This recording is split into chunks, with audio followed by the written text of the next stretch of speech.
we can say we've periscaped.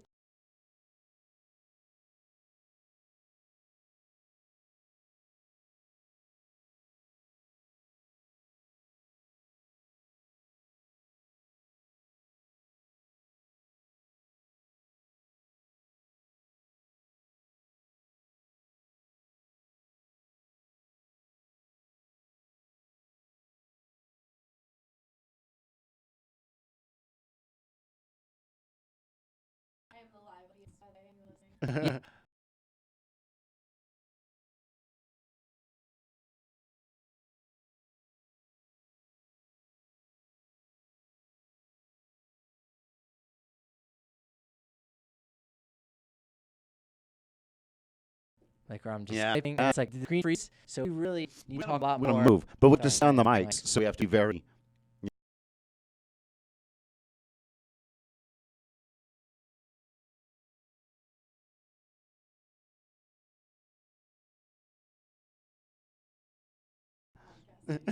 Yeah.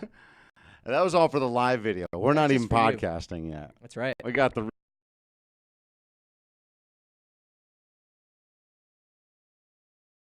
We're making hand moments. Moments? All right.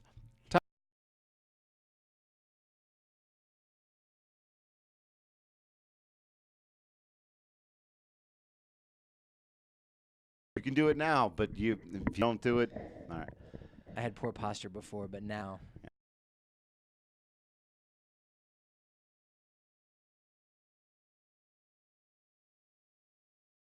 Clinton's hand move from George Bush's phrase, 1,000 points of life, not gone that. When it comes to touching the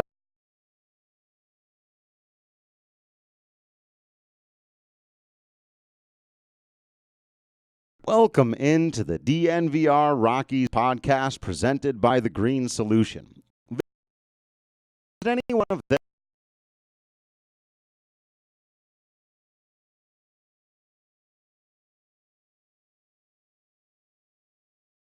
So DNVR 20 for 20% off your entire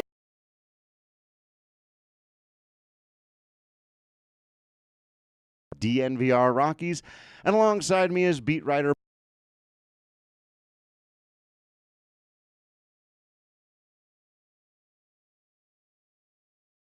view that's a little more general, specifically Tampa Bay not drawing well, very season where the Rockies had a 71-win season and almost sold 3 million tickets.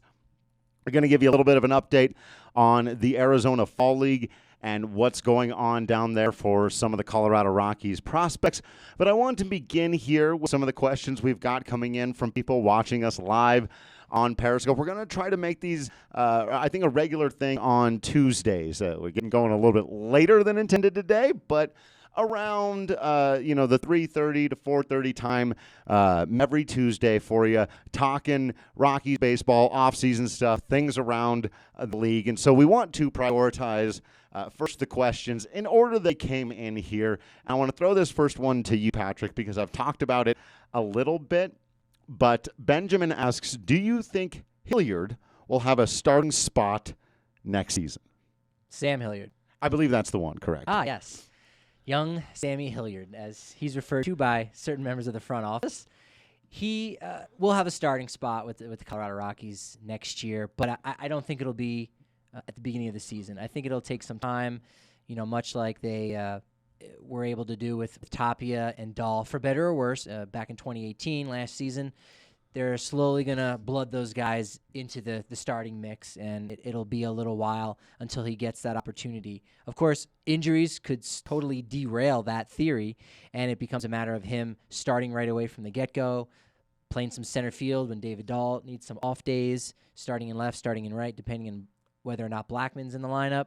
And you could see more of that should there be an injury early on in spring training. But ultimately, he would have to do something rather extraordinary, and even still with an extraordinary spring, I don't know that he'll get one of those starting spots right away from the get-go. I would agree. There would have to be, not only would he have to do very well, somebody else would have to either do very, very poorly or there'd have to be some injuries. And that's good news for the Rockies. Or maybe there's a trade in the offseason. There are some things that could happen. But as it is now, yeah, I think I think Sam's sight should be on making that roster, being on the bench, being there as a big, scary bat. And he showed us what he can do as a pinch hitter a little bit later there, too. Maybe before the book is written on him, you can get some value out of him in that role. A power guy who can also, he can run off of the bench for you as well. So I think that should be his goal, is to make himself an extremely valuable bench player who will be there ready to step in should they have a rash of injuries early in the season the way they did this year. I think Buddy and the rest of the staff might have learned from some mistakes in 2018 with platooning Ryan McMahon, for lack of a better term, and sitting him against lefties when, in fact, he hits lefties very well. And we saw that second to last game of the season against Josh Hader. Sam Hilliard comes into a game against one of the most dominant left-handed relievers, one of the most dominant left-handed closers in the game right now, and he goes out and hits a game-tying solo home run. So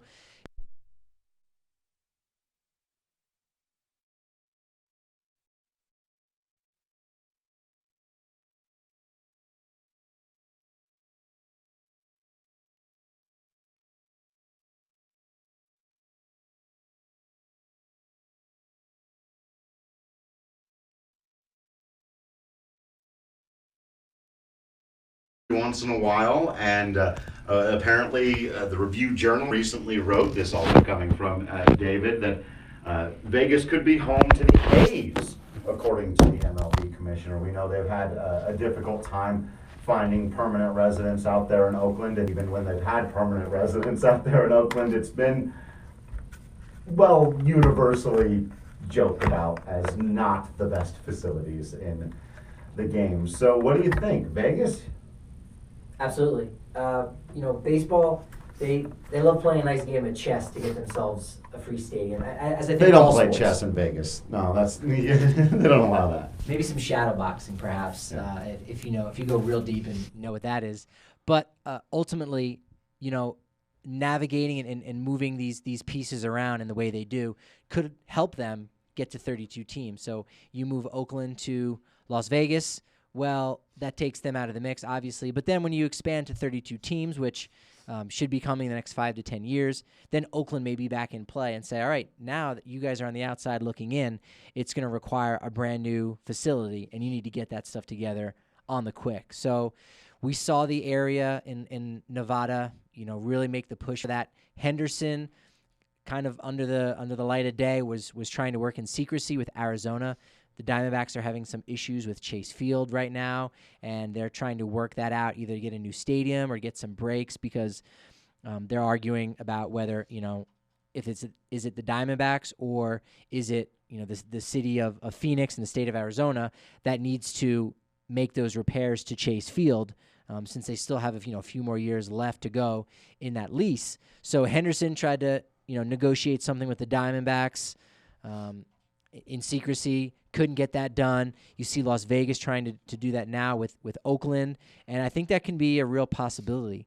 Now, Las Vegas did just build a new facility for their AAA team, which they've rebranded as the Aviators, and you'd think, well, that's crazy. If they just built a new AAA facility, they're going to be happy with that. They're going to want to make sure that gets paid off before they try to get into any other business with another professional sports franchise, but again, we're talking about minor league baseball and Major League Baseball. There's a big difference. And if there's a city right now in the United States that can deal with just kind of throwing away maybe $25 or $30 million on a brand new facility and then just say, all right, well, fine, we'll just give that to UNLV or we'll give that to somebody else. We'll figure it out later just so that we can now build a $300 million stadium. Well, that city's Las Vegas. So I definitely think this could be a very real possibility. We saw and we're going to see Oakland do that in Las Vegas, so it's probably a little bit fitting that the Athletics are the next to possibly go out there. Yeah, I mean, it's interesting because I think a lot of the conversation used to revolve around, what are they going to do about the gambling? And, there's a long history of that in baseball. But I think one of the things that the Golden Knights have shown us is it's like that it's not more of a thing because it's there than it would be if it wasn't there. Like, if people are going to gamble, there are lots of ways to do that, and having the team be local doesn't really change the nature of that. But here's my thing. Have you ever been to Las Vegas in July? Look, you can play hockey inside on the ice. You can put a basketball team there. Sure, all the inside stuff I get.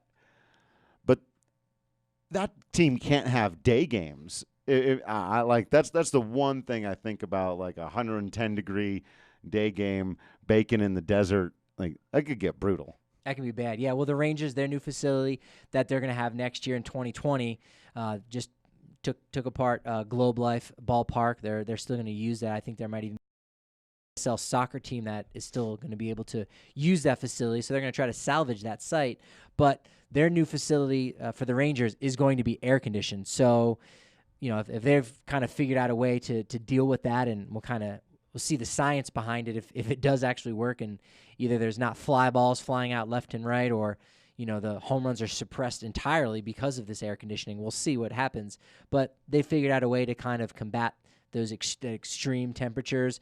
I think they'll be able to do it in Las Vegas too. We have a World Cup coming up in Qatar, for crying out loud. Right. I guess we can do anything in the middle of the summer. So yeah, we've got a way to kind of figure that out and make that balance. And going back to the whole gambling thing, is you can pick up your phone and you got gambling on your phone right there. Right. So it's not as if we're talking about the Black Sox scandal in 1919, and we're going on about these gamblers, finding their way into the clubhouse and meeting players, things of that nature. Gambling is everywhere right now in our society, and I think Major League Baseball is doing a good job and trying to tamp that down as much as possible. Of course, there's no reports about any players doing gambling and things of that nature.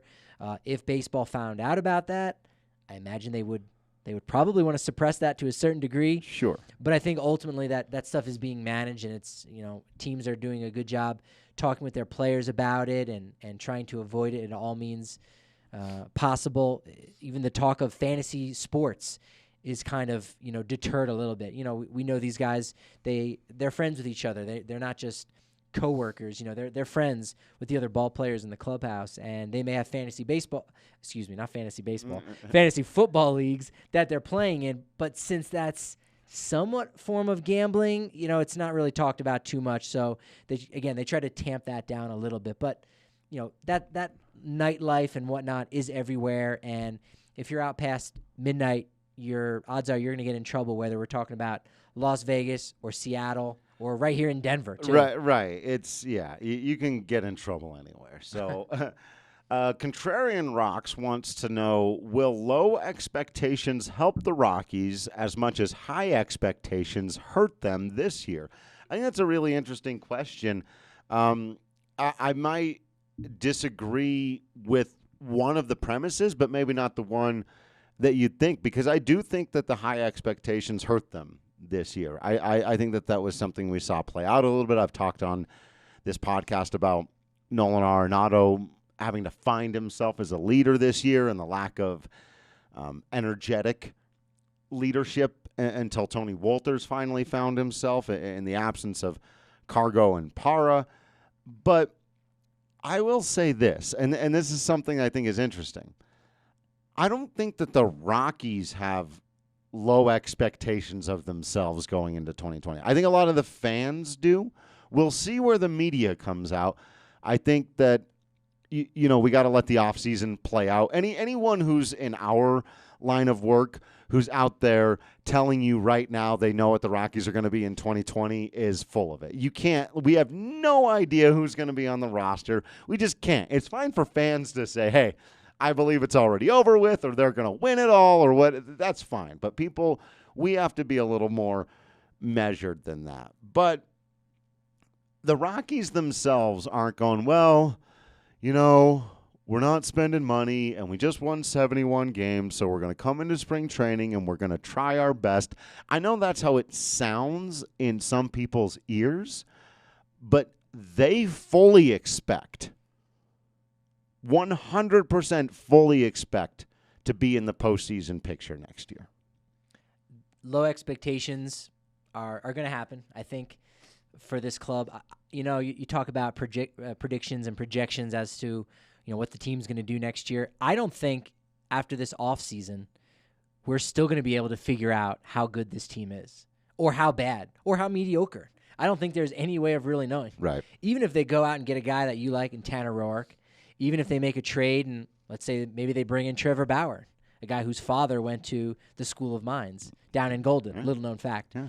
But even if they were to add two, relatively notable names to the starting rotation, we still don't know what to expect right now out of the starting rotation. Right. It seemed as if after 2018, this, current front office and coaching staff, Bud Black, they had solved Coors Field. They had figured out how to do it. The players, through their development, playing down in Albuquerque, seeing what that is like, pitching at altitude, they figured it out. And then 2019 rolls around and we go, I think they're back to square one. And it's the same old, same old. So the roster on paper, the core is very strong and definitely has that potential to be another 90-win team, even if they made just minimal moves, which is what I anticipate happen. It's pretty much what they've said themselves. Right. And even if they make one or two moves beyond, minimal changes, I still don't think we're going to know what this team is really comprised of until we get to late July, early mid-August at that point. So, the low expectations can't really hurt you because now you can just either exceed them or meet those expectations. Having high expectations this year was really painful. It was probably the most disappointing season in Rockies history, hands down. Hands down. I mean, I think 2010 gets into that conversation. People forget how bad that season was, especially after the team was so good in Sure. 2009. But yeah, no, I'm with you. I certainly came out and said that I thought they were the best team on paper that the Rockies have ever had, and then they almost finished in last place. So if you buy into that kind of analysis, then sure. And you're right. Like, we're going to have to try to come up with something when they come out and they say, here's what the roster is day one. We'll say, well, here's what we think these guys are capable of. But until they get out there and do some stuff, we're really not going to know. And we've seen the variability of individual players and what that can mean for a franchise that doesn't have the flexibility that teams like the Dodgers and Cubs and Yankees have, what it can do. But I'm with you. I think that there's low expectations can only help. It's not going to hurt them if they come in and nobody's kids. Then they can play with a little more chip on their shoulder. And I do think there's a lot of guys who are going to be playing with a chip on their shoulder for the Rockies next season. Of course. Also, low expectations or not, as you kind of alluded to, I'm not sure if this was before we started recording or not, but going into the final week of the season, they still pushed. They pushed the envelope to try to get to 3 million fans when this was a team that was all but eliminated in August. Right. So low expectations or not, people are still going to show up in droves to Coors Field in 2020. So, of course, Len from Edmonton just wants to know why Mookie Betts isn't a Rocky yet. Now, appreciate you listening, Len. That was a fun conversation. We had fun with that. We'll do a few more of those as we go throughout here, but thanks for getting in. Neil wants to know, of the current teams left, do you have a favorite and why? Houston Astros. Yeah. I was surprised Tampa was able to come back and get a W in Game 3. I'm sure, that punch in the face to Greinke will only help him through the rest of the postseason. He has somewhat of a resume in the postseason already as it is, at least with the Dodgers, and he probably doesn't want to do the same thing that Clayton Kershaw has done his whole career, where phenomenal during the regular season, questionable in the playoffs. And, I said it at the beginning of the season, just to some friends, is that Zach Greinke, whether you agree with this or not, take a look at the numbers. He is a borderline Hall of Famer right now at this point in his career. So adding a World Series ring, adding some dominant postseason performances, if that's a guy you got going out there, he's your number 3. You still have Garrett Cole, free agent after the season. Do we see him in purple next year? Nope. Well, I guess we're not going to tease that. Did I throw ice water on that? No, actually, why not? Why not? Okay, well, so. I mean, I can think of some reasons why not. Mookie Betts, Garrett Cole, stay tuned. Bring them all in. DNVR, Rockies. We're going to tell you how they land both those guys. And Justin Verlander, who's going tonight in Game 4. I mean, they're just dominant. And they're not even clicking yet. I know. George Springer has been shut out. Michael Brantley has been very quiet. So we haven't seen the best of the Astros. And I think, if they can win Game 4 tonight, as we're recording that on Tuesday, then they can go out and be relatively full strength against the Yankees. If they got to go to 5 games, now that really could affect them. The Yankees could surprise. I think I would still pick the Astros in 7 games should they go 5 games against Tampa, but Astros still seem to be the team to beat right now in the postseason. How about you? Go DJ. All right, Mile High Batman wants to know if I've seen Joker. No, haven't seen it yet. I will. I will give you a full report, a spoiler-free report, sometime next week. I had planned to see it, but I've been sick in bed for most of the week, and I'll try to talk about the movie, not the controversy. But I'm very interested in checking out the film. And also, Martin Scorsese is wrong. He's a very good filmmaker, but he's also an idiot. Spoiler alert: Joaquin Phoenix's character becomes the Joker. He does become the Joker. He does become the Joker. That is a spoiler. Saying comic book movies aren't cinema is like saying it's like saying this isn't a podcast because you don't like it. Like, no, it is. It's the same as other people who do very different kinds of podcasts that are in very different realms, and some are more important and some are less. And some are, it all counts, man. It all counts. All right, Chris wants to know, what moves should the Rockies make this winter? Of course, we're going to be talking about this throughout the entire offseason. So I think for now, what we can just say is they got to explore everything. I mean, that's part of the reason why we are going to talk about Mookie Betts and Garrett Cole. And if the club's going to fire sale mode, start looking at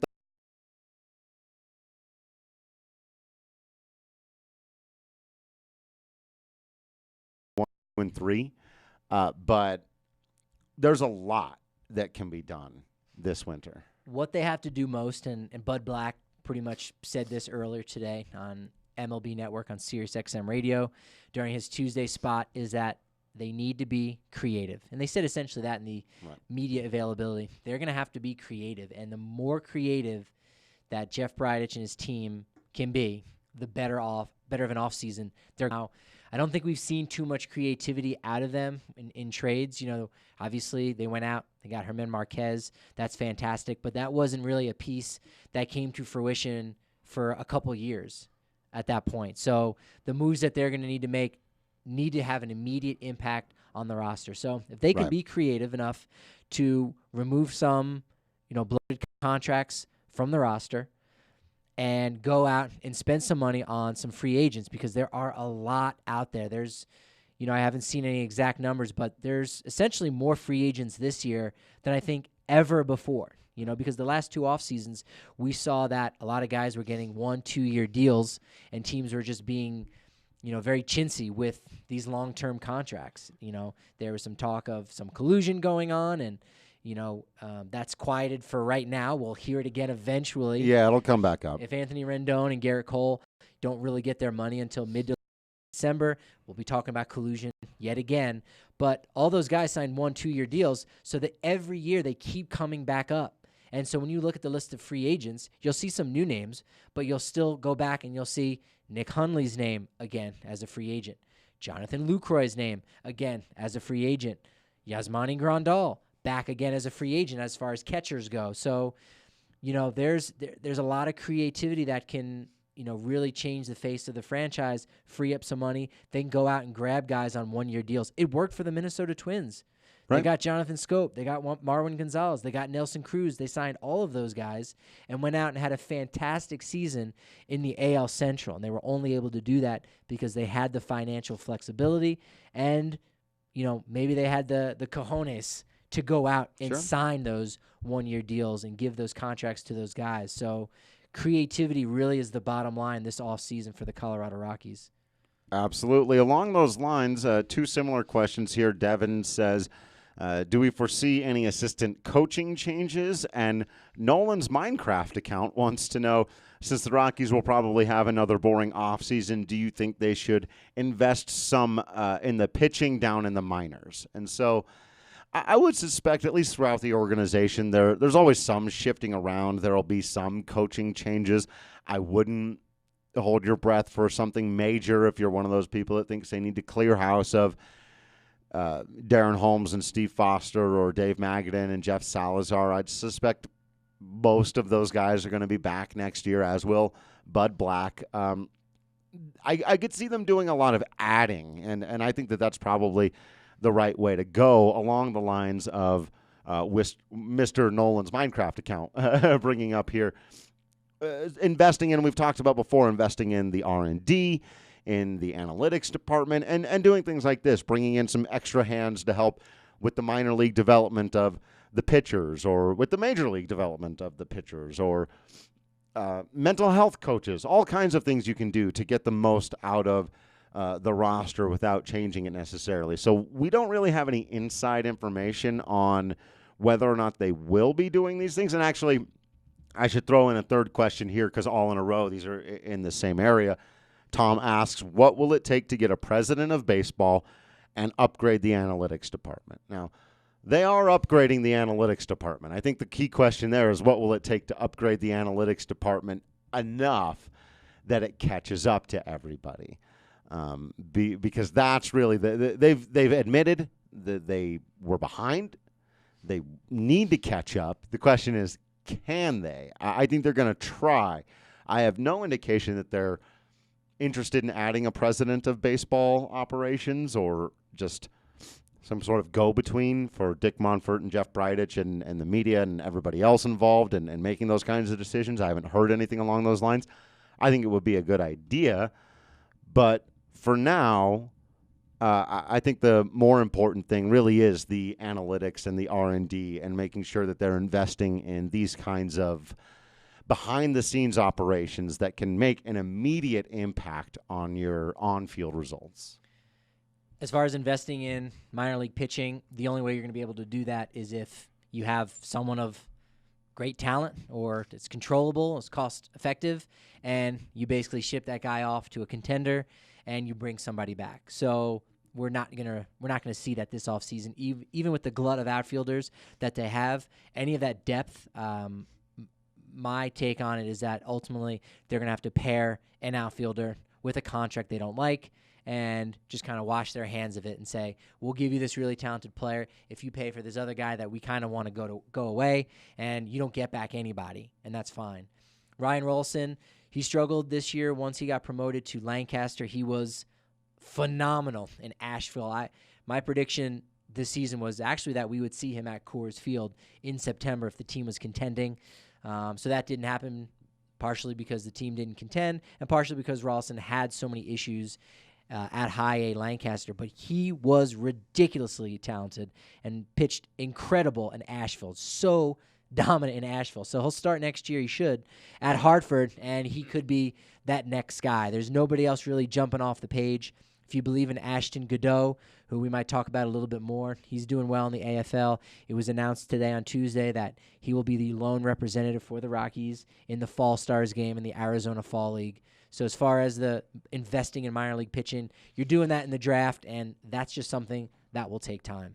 Coaching changes, short and sweet. If anything does happen, it will be sooner than later. We're seeing a lot of changes around Major League Baseball right now for those guys that aren't the managers, right? They've taken care of all that, and then all the guys beneath them, the hitting coaches, pitching coaches, things of that nature, all of those moves are slowly starting to happen now. So if that does happen for them, it should be in the next coming weeks.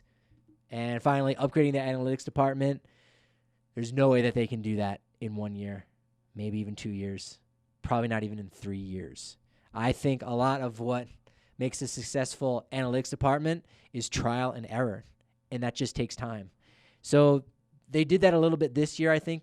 See, I think they've been doing this is where we may disagree a little bit. Ooh, I think they've been doing this for 5-6 years here with the trial and error, and specifically with a focus on Coors Field, understanding that because they've got their own analytical problem to solve here. They don't have the same issue as everyone else. So it's interesting. I see sometimes people go out and say, well, why don't they just hire all the people that the Dodgers have hired to come in and show all these guys, or that the Astros have gotten a hold of? But I do think that they have a group of people down there who have really started to figure out the Coors Field thing in particular. This year is obviously, you're still going to have bad years across the board, but I don't know. I think this is one of those things where I think they're on the brink of, maybe even my framing of it earlier wasn't quite right, because I don't know that it's about catching other people in terms of having the best analytics in general. I think you've got to have the best analytics for your situation. And I think that's something that maybe because the Rockies are in a unique spot, they've had to do more than other teams who can be followers. I think the Rockies understand, at least from the front point analytically, they can't be followers of trends that have worked out for other people because Definitely. they play in a unique environment. Sure. Right. So they're not going to catch Houston. They're not going to catch LA and Boston. Right, Okay. right. All right, so we agree on that. Now, there was something that Bridich said, and I have to go back and listen to the tape, but it didn't even seem as if it was reading between the lines. It sounds like he was essentially saying, our analytics department, we're trying to evaluate players, but we are not trying to evaluate Coors Field. I think he said something along those lines. He didn't say Coors Field, but he essentially was almost alluding to the fact that we don't have people out there measuring the wind at this time of day, looking at how much spin needs to be on that curveball and on top of it in order to have an effective drop that compares to what it's like at sea level in Miami. It sounded like they're not even doing that. They're just doing basic stuff, trying to evaluate players and whatnot, which is fine. That could be one way that they would maybe try to rival some of these other bigger teams. Also having the funds to go out and take a risk and say, all right, well, we think our analytics department has improved and it's on par with some of these other organizations right now, and we think this guy is due for a breakout, similar to what the Yankees did with LeMahieu, as we saw. And they might be able to go out and do something like that, but a little bit is trial and error, and we understand that. But as far as trying to solve Coors Field, I don't think they're even trying to do that right now. I completely disagree. In fact, I know of a couple people down there who are doing the work. I know of some of their names, and so they're definitely.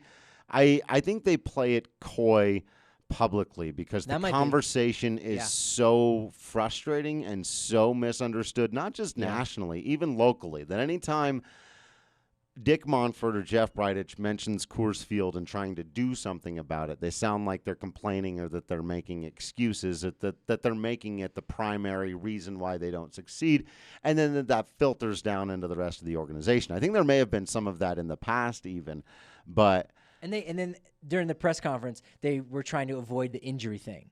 Like, right. It's very clear right. that was the biggest factor, but you're right. They were trying to not say, hey, we missed this guy for so long. And, yeah, we were out of it, and we played poorly for the entire month of August. Well, look who was hurt. You're right. They tried to avoid that. Right. So, and that's another thing, too, that you do have to reuse your phrase. Sometimes you do have to read between the lines. And, like, what are they trying to say? What are they trying not to say? What are they trying to make sure doesn't get misinterpreted? But I think they've had a very a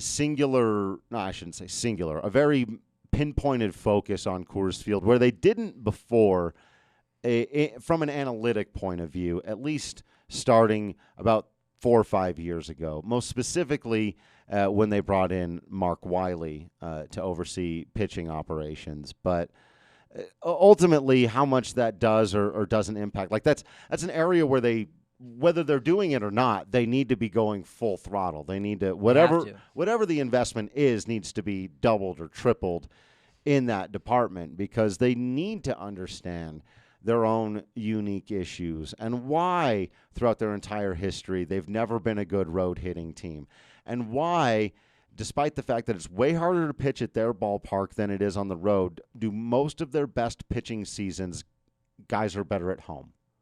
What is going on with all of this? How can you mitigate these factors? And I think they've implemented some things over these last couple of years to attack those. Some of them have worked, back to your trial and error, and some of them very much haven't. I think Daniel Murphy was a trial and error where you found out, just taking a guy with really good contact and launch angle and putting him machine. Right. And I think a lot of us, myself included, Corey Sullivan came on this podcast. Lots of people, saying he's going to hit all these doubles.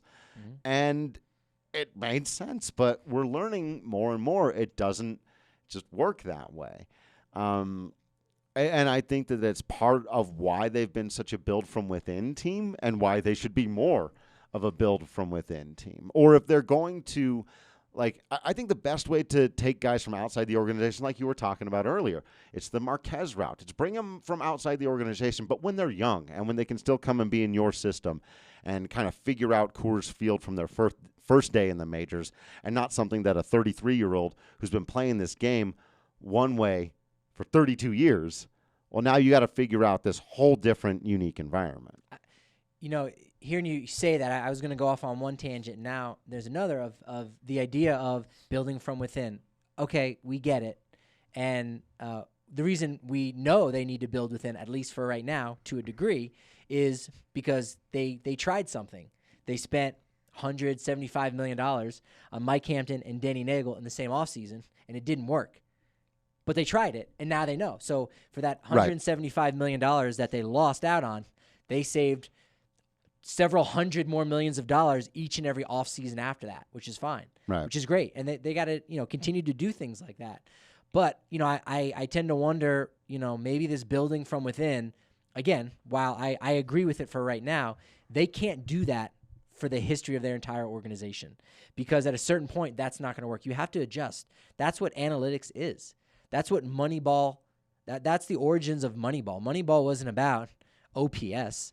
Moneyball was about trying to find value where other people didn't see it, right? Trying to see things from a different perspective so you could get a leg up. And I think if they can figure out the Coors effect, they can figure out what's going on with that, now they can make those adjustments. And then maybe it becomes about signing a whole bunch of pitchers that have a certain skill set. That's when we'll know that maybe they've figured that out. I think they might have a long way to go with that. But ultimately, they need to kind of bob and weave and do a bunch of different things. I think we saw that a little bit the last couple years, and maybe we'll see that a little bit this year. It might not be on the roster. It might just be more how they use certain players and, how they go about having success at Coors Field and on the road, and the adjustments that they make. Yeah, and I think that's going to have to be the primary focus of it one way or another. And then whether they're players from outside or inside, you find the players that match what you need them to do. Hey, thank you for everyone who sent in those questions on the Twitter and who are watching us live on the Periscope. Those of you who are can see I'm having one of these fine Colorado Coors from our good friends over at Breckenridge Brewery, the official beer of DNVR. But I'll tell you my favorite place to drink Breckenridge Brew, Patrick, and that's over at Blake Street Tavern. It's just... It's my favorite place, too. It's a pretty great place. Love it. Well, okay. Well, we love it because it's a block and a half from Coors Field. Fair. Not that it's not also awesome, but it's really convenient. Before or after games, you go in. It's so big that even when it's busy, like, you don't feel like it's packed in there. It's got to be, a postseason game for you to feel like you're standing shoulder to shoulder to people, and at that point you kind of want to be. Oh yeah. Right. If you're in a sports bar for a playoff game of any sport, you're stoked about that. Other than that, there's always room in there. You can always get a quick bite to eat. One of the things I really love too is around game time, they shorten up the menu. So, like, I'm a big wings guy. I'm just going to go in. I'm going to get my wings. I don't need to see your menu. They know me there. Hey, Drew, you having wings? Yeah. And it'll be at my table in 5 to 10 minutes because they very quick. It's very quick in that very quick, and they do that on. The rest of the time you want a wider selection. You don't go around sports time. They got a great menu there, but if you want your typical, you want a burger, you want some nachos, you want some wings before the game, they will get it to you in time, so you don't have to worry about being late to the game. It's a proper gastropub. Yeah. Oh, yeah. I like that. There's a phrase I've not heard of. And to be fair, we also, on our way over to Blake Street, even though it might only be a block from the stadium, we passed numerous other places that were like, no thanks, no thanks, no thanks. We're at Blake. It's the place to be. You're going to be able to see, there's TVs everywhere, so you're going to be able to not only see, like, whatever sport you're keeping up with, but it's a good time to check in on the other stuff. We were there for the watch party for the Broncos, the first one like during the preseason. So they had the Broncos on, they had the Rockies game was on, they had some college football was on, and I was watching women's soccer because I'm always interested in that. And it's just a great place to hang out, watch sports, drink Breckenridge Brew. You might run into either Patrick or myself if you're hanging out. So that'll be a good time. And like I said, that was fun. Thank you all for sending in the questions. I do want to jump to these topics. We've gone on so long that we said we would at the beginning.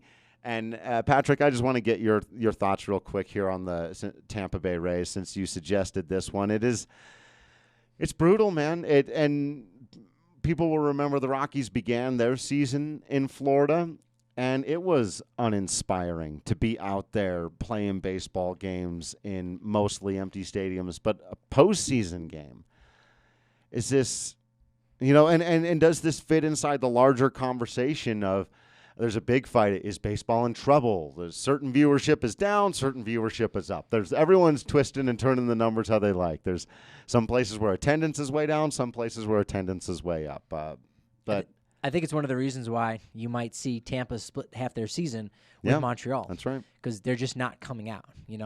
Playoff game against Houston Astros. Okay, I get it. If you're not into Zach Greinke, he's not typically a guy that has had too many matchups against the AL East. Because let's face it, if you live in the Tampa area, you're probably a Yankees fan.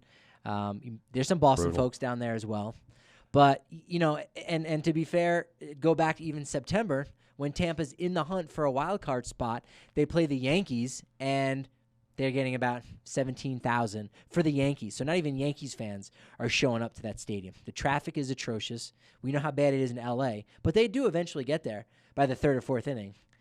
They're just not getting there at all at Tampa Bay. Yeah. And it's a real major issue, and it's a little bit of an embarrassment, but at the end of the day, whether we're talking about Tampa or we're talking about Miami, who, again, their attendance is atrocious, it's okay for Major League Baseball because they've got 30 cities that they're playing around with. Obviously, we know L.A., Chicago, New York have two teams, but they've got these 30 cities and a lot of brand new ballparks, and the bottom line is it's helping create content. So even if people aren't going to the games in Tampa, people are spending a lot of money on the MLB.com app and for the different, satellite broadcasters and things of that nature. So they're still making money. They're still being profitable. They're still going to go out and have the 31st, 32nd team. So in the grand scheme of things, I don't think Major League Baseball cares too much about that.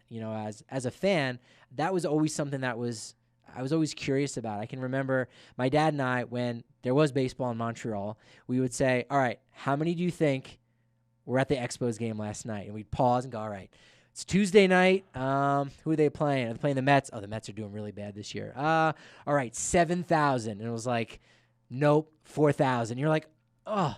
4,000. Like, and Pedro was pitching that game. Oh. I was like, what, it was a Pedro day and they only got 4,000? Oh, man. So, yeah, Tampa Bay, it's an embarrassment. But the stadium itself is also an embarrassment. Right. And it has been. Always has been. And we've known it. And the way it's constructed, where it's placed, all of it is bad from what I understand. I've never been there, but there's nothing about the experience that makes it any better. You'd be like, oh, yeah, but once you get there, you got to go pet the Rays, it's brutal. And it's another reminder. All right, cue the hate mail. I don't know what you're about to say. I want you to say it. I know you're just ready for it. It's just those clicks.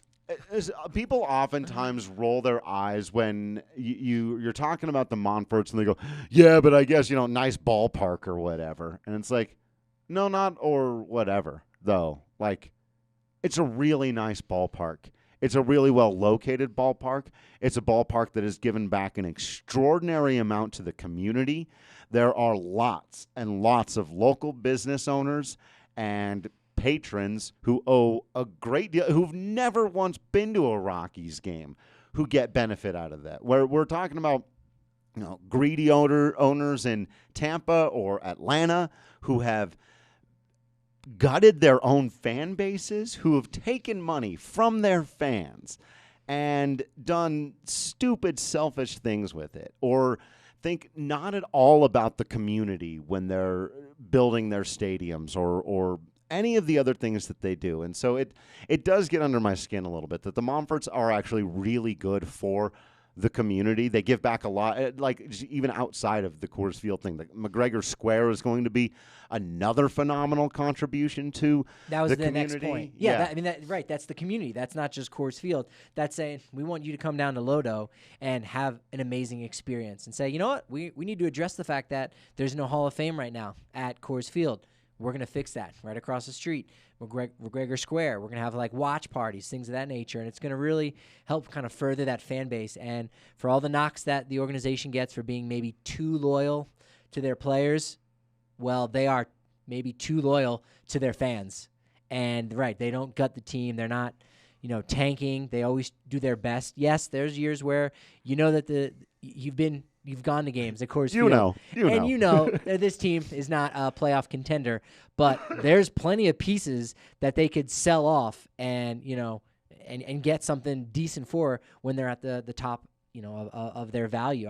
I've maintained that about Nick Hundley and Justin Morneau before I was covering the Rockies, that they had an opportunity to sell when the stock was high on those guys and bring back something huge.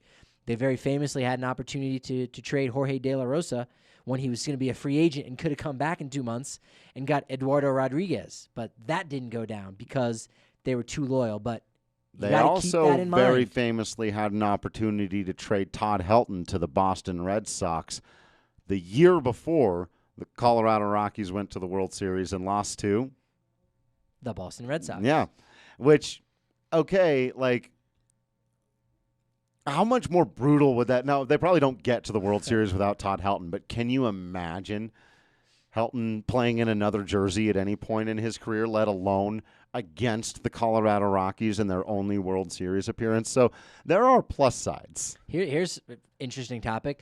Who was the last team that Todd Helton hit a home run off of? The Boston Red Sox. That's right. Jake Peavy did a nice job. We owe you one, Jake. I think it was for Mike Lowell. I think Mike Lowell, something. And he was getting past his prime. I think Lowell was about done too. And Helton didn't have a whole lot much more great baseball in him either. Yeah, this might be a topic for another time. But former Rockies players who came back and crushed the Rockies, not too many. I think DJ LeMahieu broke the hearts of a couple Rockies fans, but he didn't crush the Rockies quite exactly. Does Fowler have pretty good numbers? I feel like Fowler's done all right. Yeah, he's been okay. He go back and look at the article we ended up putting out last month where as soon as he came back the following year. I think that was 14, and then 15 he was hurt, 16 he played, 17 he was hurt. So he's been kind of off and on a little bit. Love that dude. Dexter Fowler, man. All right. We did a lot today. I think we're going to have to wrap it up there, get to those other topics. Lots of other stuff to talk about, but we'll get to that on the next episode. Thank you, everyone who joined us for the live chat, or if you're just listening to the podcast, you're cool too. We're not we're not discriminating against just podcast listeners. Like I said, we're going to try to do these every Tuesday. So if you happen to be around and can make it a part of your routine, we'd love to have a lot more people in here asking questions, participating with each other in the comments section. It's always a lot of fun, and it especially makes the off season more bearable with all of us trying to figure out what to do with our lives because there's no baseball. I mean, there's baseball every day, but there isn't Rockies baseball every day. It's a little bit different. So thank you all. Make sure you're following us on all the social media. It's at DNVR_Rockies, at Patrick D. Lyons, at Drew Kreisman. Give us a like, share, and subscribe on Facebook if anyone's still using Facebook, whatever podcast app you happen to use. And make sure you are subscribed to thednvr.com. Thank you so much for continuing to be absolutely awesome. I promise you we will continue to be absolutely Patrick Lyons and Drew Kreisman. And until next time, we will see you